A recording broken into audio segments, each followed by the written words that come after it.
오늘 갤럽에서 조금 전에 금요일 날 제가 한 10시쯤에 문재인 지지율이 53%라고 지난주와 동일하다고 발표를 했습니다. 갤럽이 좀 살려줘요. 만약에 이 사람들이 한 49, 8 이랬으면 이제 아주 심각했을 건데, 그래서 이제 여론조사들이 이런 식으로 쓱 돌리면서 뭘 기대하고 있는지 모르겠는데, 좌우간 오늘 조중동이 전부 문재인 지지율 급락에 대해서 크게 다루었습니다. 문재인 지지율이 처음 50% 무너졌다.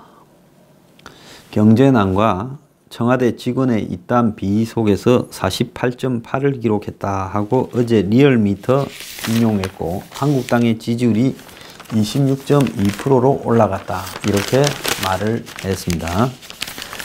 자, 그런데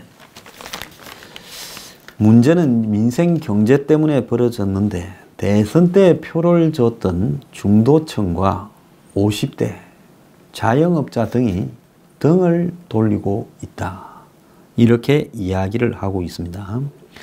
중도층에서 문재인 지지율이 46.5까지 떨어졌다. 그 중도층이 100이라고 하면 중도층에서 이제 문재인을 지지하는 사람은 100명 중에 46명이다. 그리고 50대에서는 37.9, 자영업자에서는 36.7이다. 그래서 중도층에서는 이 부정적이 긍정적보다 더 처음으로 늘어났다. 그리고 최저임금 직격탄에 자영업자들이 지금 이탈하고 있고, 한때 잠깐 올랐던 50대 지지층도 쑥 내려갔다. 그래서 북핵이 장기화 표류를 하고 있고, 청와대가 이딴 사고로 이렇게 악재를 겪고 있고, 이런 것들도 지금 작용을 한 것 같다. 여권에서도 민심 이반이 당분간 지속될 것 같아, 이렇게 보고 있고요. 지금 청와대가 저러다가 이제 대형 사고를 하나 내는 경우에 문제가 커질 수 있다, 이런 부분을 우려하는 것 같고, 자, 또 부산, 울산, 경남 민심이 급변하고 있다고 조선일보는 다루고 있습니다. 자, 리얼미터 지지율 48.8인데 부산, 울산, 경남의 PK 지지율이 37.6으로 떨어졌고, 그 다음에 더 나아가서 지지율이 두 달 새에 25%가 떨어졌고, 과거에는 대구, 경북과 부울경이, 그러니까 TK와 PK가 따로 놀았는데 이제는 거의 비슷해지고 있고, PK 지역에는 앞으로 경제가 더 나빠질 거라가 40, 좋아질 거는 12%밖에 안 된다는 겁니다. 근데 여기에 PK가 문재인의 고향입니다. 근데 고향 똑같아서 대통령 찍었는데 먹고 살기가 힘들어서 지금 큰일 났다, 이렇게 지금 난리를 치고 있다는 겁니다. 좋아 찍어줄 때는 언제고 벌써 포기를 합니까? 좀 더 고달플 때까지 열심히 지지를 하셔야죠. 그러지 않습니까? 국민들이 표 찍을 때 조심해야죠. 또 중앙일보는 뭐라고 하는가 하면, 자, PK 50대 자영업자에서 한국당이 민주당을 제치고 선두로 올랐었다, 이렇게 이야기가 나오고, 지금 이 문정권의 여러 시행착오와 혼란 등으로 중도층이 정치 혐오로 이어져서 꼭 한국당을 지지하지는 않는다 하더라도 문정권에게 등을 돌린다. 자, 그래서 전반적으로 문재인이 지지가 계속 하락할 겁니다. 자, 2016년 한 8월쯤에 제가 한 방송에 나갔더만은 하도 박정권을 찬양을 했어요. 저는 박정권을 잘 되기를 바랬지만은 그렇게 맹목적으로 찬양하는 사람들이 정권 망치고 있다 생각했습니다. 그래서 지지율이 그때 8월 중순에 리얼미터로 36.5가 나왔습니다. 그러면서 이게 30%가 마지노다, 그 밑으로는 절대로 안 내려간다 해서 제가 지하 6층까지 내려갈지 모른다 했습니다. 그로부터 한 달 뒤부터 흔들리기 시작해서 두 달 뒤에는 거의 맛이 가버렸습니다. 안 내려가는 거 없어요. 내려갑니다. 근데 오늘 제가 한국당에 가서 한 이야기도 그러고요. 문제는 좌파는 지지율이 이 보수 정권이 내려가면 끌어내릴 그런 조직력과 동력, 정치 테크닉을 갖고 있고 선전선동수를 가지고 있지만 문재인의 지지율이 만약에 30%, 20%를 내려간다고 문재인이 대통령에서 쫓겨나느냐? 만약에 보수가 나서서 문재인 물러가라 이제 이렇게 이야기를 하면 지금 문재인하고 맞서는 듯한 민노총이나 뭐 각종 참여연대 같은 온갖 단체들이 순식간에 전 정의당까지 포함해서요. 문재인을 지켜야 된다고 돌아설 거라고 보고 있습니다. 그건 자신들 쪽으로 더 많은 것을 문정권이 있을 때 차지하려고 하는 집구석 싸움이지 문을 드러낸다고 하면 만약에 죽으라고 나서서 막으면서 설사 부패가 터져서 물러가라 해도 최순실, 정유라 뭐 이런 것보다 훨씬 더한 부패가 터진다 해도 이 사람들은 들고 일어나서 업무라고 그러고 문정권을 지키자고 할 겁니다. 그래서 제가 한국당 의원들한테 솔직히 이야기를 했어요. 문정권은 지금 망하게 되어 있다. 근데 문정권이 망하는 부분이 5년 안에, 임기 안에 문정권을 박정권처럼 끌어내리는 부분이 현재 한국당이나 보수의 수준으로는 어려울 수 있고, 그리고 내내 빌빌 싸던 문정권이 이제는 썩 모양을 바꿔가 밖에서 중도 좌우파를 이렇게 내세운 한마디로 트랜스포머가 돼가 새로운 정당을 만들어가 다음 총선에 임하고, 그리고 그 총선에서는 자기들이 불리하다 생각되면 정의당까지 포함해서 연합공천을 해서 1대1 구도를 만들 거고, 어디에도 친문이나 문바는 안 보이고 한마디로 한국당을 꼭 국민주당을 싸잡아 비판하는 그런 정당으로 이렇게 대치가 될 거다. 자, 그러면서 이 사람들이 다음 대선에는 총선을 넘기고, 그렇게 되면 한국당이 총선에서 문재인이 아무리 욕을 먹더라도 대선을 하기 어려울 수가 있다. 1대1 구도가 되면. 그리고 총선을 넘긴 다음에는 이제는 대선에서 유사 보수 정당을 만들어서 보수의 분열을 초래할 가능성이 있다. 그렇게 보자 하면 문정권이 아무리 무너져도 저걸 현재 보수가 끌어내리려고 했을 때 필드에서 좌파가 가지고 있는 선전선동수를 능가하는 것이 현재로는 불가능하다. 그래서 장외투쟁 반문연대를 만들어서 여기에 모든 보수 정치인, 정당, 단체, 그리고 더 나아가서 개인들까지 넣고 또 유치원이든 자영업자든 문에 이빨을 가는 그런 집단들도 다 넣어야 된다. 그래서 이걸 중심으로 계속 장외투쟁을 해서 장외에서 운동권 주사파 출신들이 한마디로 선전선동으로 또 길거리에 대중을 동원해서 한마디로 정권을 이렇게 무너뜨리고 가져간 것처럼 또 다른 수를 또 쓸 수 있다. 그래서 다음 대선이 문재인이 죽 서는 거하고 한국당이 가져오는 것이 그게 꼭 일치하는 것이 아니라는 것을 분명히 알아야 되고, 장외투쟁이 중심이 된 반문 한마디로 투쟁, 그런 전체 연대 조직이 만들어져야 된다. 투쟁하는 반문연대가 정당, 정치인, 그리고 일반 민간인, 사회단체, 보수단체 등을 포괄해서 광범위하게 만들어져서 보수가 길거리 싸움에서 패하게 되면, 선전선동에서 밀리게 되면 다음에 또 놓칠 수도 있다. 좌파들의 특성은 꼬리를 자르는 거다. 그래서 문호의 꼬리를 자르고 또 임종석의 꼬리를 자르면서 이들은 변신을 해서 새로운 정치 세력을 가지고 좌우, 중도, 좌우파 합작으로 모습을 나타낼 가능성도 매우 크다라고 제가 이야기를 했습니다. 자, 그래서 지금 한국당이 한 30%까지 지지율을 올릴 수는 있겠지만은 자기가 보수라면서도 죽으로 한국당 안 찍겠다. 기득권 정당이라고 비판하는 사람도 한 10%는 있다. 중도가 한 30%, 좌파도 한 줌이라고 우파 진영은 욕을 하지만 실제로 좌파도 세가 만만찮다. 한 호남 포함해서 한 30%는 된다. 아무리 줄어들어도. 그러면 결국은 51%를 점유하지 못하면 우파가 다음 총선과 대선에서 이길 수 없다라고 봐야 된다.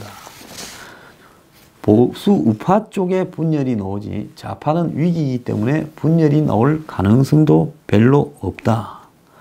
그렇게 보자면 결국은 지금 국회에서 저 지금 집구석 내부도 정리 못하고 친박이니 비박이니 뭔 박인지 모르는 사람들까지 꽉 있어서 다음에 자기 공천 받아야 되고 정치적으로 살아남아야 되는데 어디에 줄을 서냐 하면서 아무런 합의를 할 수도 없는 저 한국당의 현재 시스템으로는 이건 안 된다. 그래서 한국당이 내가 말한 것처럼 정당이 아니라 정당을 넘어선 상위 차원으로 옛날에 무슨 직선제 개헌을 하자라고 87년에 2월 무슨 투쟁을 이끌어낸 그런 유사한 조직을 우파 진영에서 만들어내서 싸워야 된다. 그러니까 이제 그러면 그 리더를 누가 하냐. 리더가 만들어지는 게 아니라 그런 투쟁을 하면서 대중들에게 연설을 하고 또 투쟁에서 몸을 던지면서 스타가 나올 수가 있다. 이제 선전선동수를 구비하지 못한 공무원 같은 스타는 보수에서 후보로 내면 그건 100% 지게 돼 있다.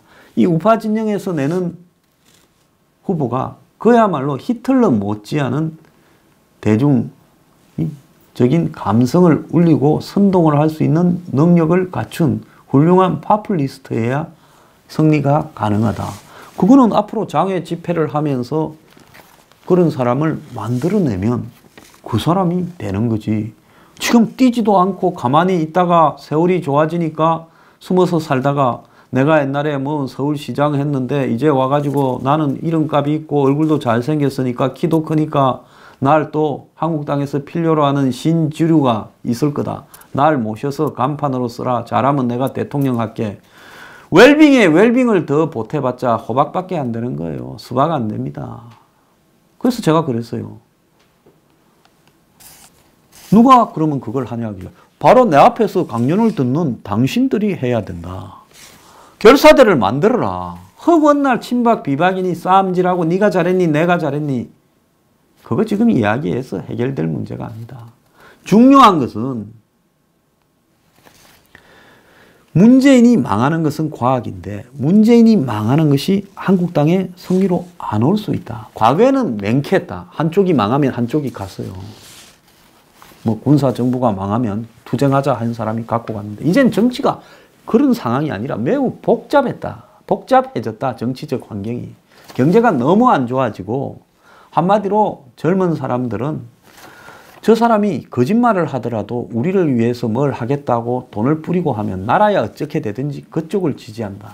근데 한국당은 마치 한국 사회의 상류 기득권 강남 등만 대변하는 것처럼 보여지고 웰빙처럼 보여져서 당신들이 실제 그렇지 않고 이 새벽에 와서 공부도 하고 그리고 활발하게 토론도 하는데 근데 대중적인 이미지는 그렇게 낙인 찍어졌는데 이걸 극복하는 것은 거의 불가능하다.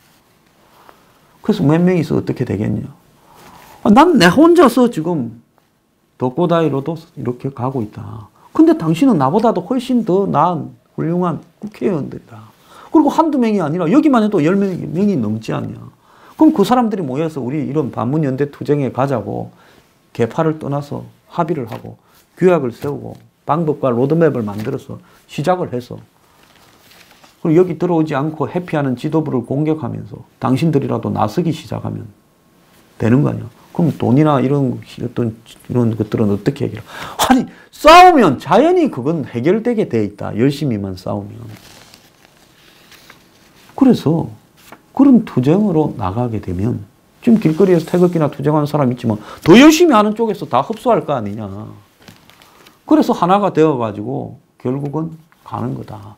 지금 그걸 뭐 하라 그라 말라 하고 뒤에 비판을 하고 네가 뭐 정통파고 니는 사입이고 어떻다 이렇게 말을 하는 사람들하고 싸우지 마라. 그냥 나가서 투쟁. 지금 한국당이 야권 단일화하자고 하면 지금 유승민이 들어오겠냐? 누가 들어오겠냐? 아니 기다려서 여야가 팽팽해질 때 몸값 높을 때 들어오든가 아니면 새로 뭐 만들어지면 거기 갈 수도 있는데 지금은 왜 들어오겠냐?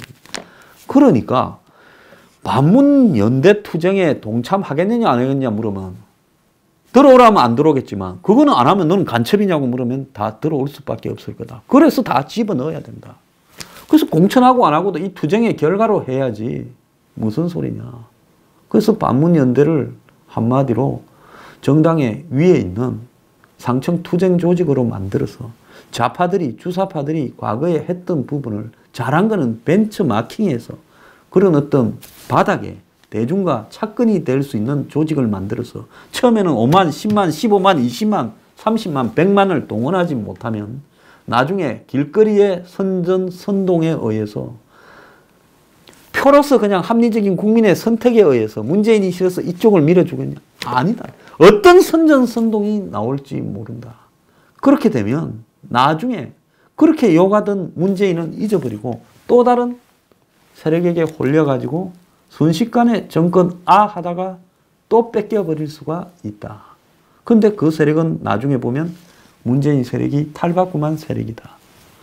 자, 이런 부분들을 지금 뜻이 있는 사람이 나서서 투쟁하지 않으면 누가 하느냐. 그리고 당의 보수의 혁신, 쇄신은 어떻게 하느냐. 또 더 나아가서 야권 통합은 어떻게 하냐. 이거는 싸우면서 밑에 그걸 연구하는 걸 두어서 한 1년쯤 연구해서 총선 한 6개월 전에 발표하면 된다. 지금 쇄신이니 개혁이니 해봤자 그걸 갖고 표를 얻을 때는 아니다. 일단 분열된 보수 우파부터 한데 모아서 투쟁성을 확보해서 바닥에 뿌리가 확실히 내려야 흔들리지 않고 계속 싸워갈 수 있다. 이게 핵심이다. 히틀러가 독일의 나치를 이렇게 집권으로 올리는 과정에서 그때 1차 대전 이후에 독일 사회는 공산당, 사회당 이런 사람들이 설치됐어요. 사민주의자. 좌파들을 판이었고 그들이 폭력까지 저지르면서 독일이 공산화되는 게 아니냐. 소련에 이어 러시아가 공산화된 직후 아닙니까? 그런 우려까지 있었어요. 그때 히틀러가 거리에서 돌격대 같은 조직을 만들어서 같이 싸움에는 싸움으로 맞서고 또 저들의 선동에는 히틀러가 더 선동을 잘했어요. 시간 나시면 다큐 이런 거 찾아가지고 히틀러 연설하는 거 한번 들어보. 그야말로 1시간 이상을 정신없이 하는데 세상에 사이비 교주도 저런 교주가 없어요. 그냥 또 무슨 나치 히틀러, 파시스트 히틀러 이렇게 볼 게 아니라 그 사람은 엄청난 잘못을 저질렀지만 역사에 그 사람이 독일의 총통이 되는 과정에서 그러니까 뭔가 엄청난 장점이 있었다는 거예요. 좌파 공산주의자들의 선동에 맞서서 더 강한 선동력을 가졌고 그들의 폭력에 맞서서 더 강한 총까지 가지고 있는 폭력 조직을 만들어서 제압을 했다는 거예요. 그래서 히틀러가 그런 독일의 자경하에 이렇게 질린 독일 우파 국민들의 열렬한 지지를 받고 프로이센 기적청의 지지를 받고 중산층 심지어 노동자층까지 지지를 받으면서 국가사회주의 노동당 아니에요. 히틀러가 집권에 성공을 한 겁니다. 자, 그런 부분을 이 지금 우파 진영에서는 배워야 되는 거야. 우파가 길거리에 한마디로 기존의 이 합의된 자유민주주의의 시스템을 선동으로 휩쓸어 버리려고 하는 좌파의 이런 도구, 시스템, 거기는 상층의 문화도 있고요. 영화 한번 보세요. 국가 부도의 날이도 어떤 전부 좌파적 시각으로 선동합니다. 극장에 가서 영화 보는 것 중에 한국 영화 현대사를 다루는 걸 보면 99%가 좌파예요.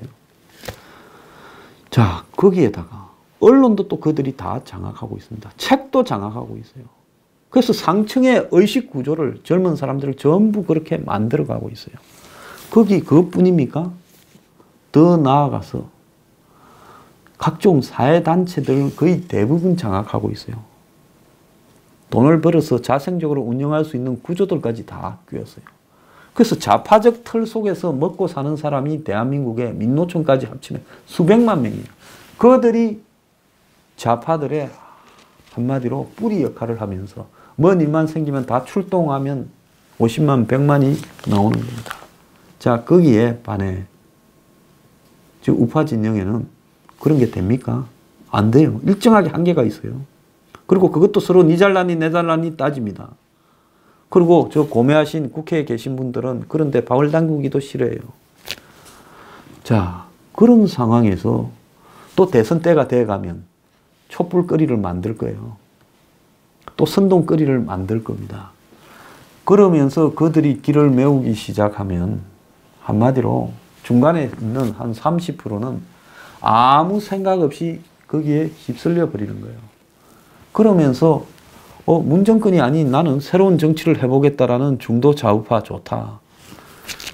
이 한반도에 그래도 친북은 아니면서 평화롭게 또 해결을 또 해보고 또 미국과의 관계도 다소 반미가 아니라 좀 적당하게 용미를 하는 사람인 것 같고 또 거기에는 보니까 경제를 살릴 수 있는 실력자들도 그리고 이 전통 관료나 학자들도 많이 있는 것 같고 우리 저 세력을 지지하자. 요렇게 가면서 저 한국당 세력이나 이 보수 우파 세력들은 수구 꼴통들이다. 요렇게 썩 만들어가면서 순식간에 중간에 있는 사람들을 홀려서 다시 집권을 해버리는 수가 나오는 겁니다. DJ 정권 때 많은 혼란이 있었고 지금과 같은 햇볕 정책이 시작되었습니다. 그래서 많은 사람들이 비판을 해서 이건 정권 창출 안 된다 봤는데 정몽준이 등장하고 노무현이 등장하더만은 순식간에 단일화가 되더니만 노무현 이겨버렸잖아요. 그게 뭘 의미하는 거겠습니까? 정치적 내다바이는 순식간에 국민들을 홀려가지고 눈을 막고 길을 막게 만들어서 한마디로 이 감성을 울리고 선동을 해서 이성을 마비시켜서 또 차지해버리는 겁니다. 그래서 자유로운고 합리적인 이성이 실패의 경험을 이렇게 잘 깨달아서 실패해서 그걸 가지고 그야말로 이 나라가 망하지 않는 이런 자유민주주의와 시장 경제를 존중하는 보수를 선택할 것이다.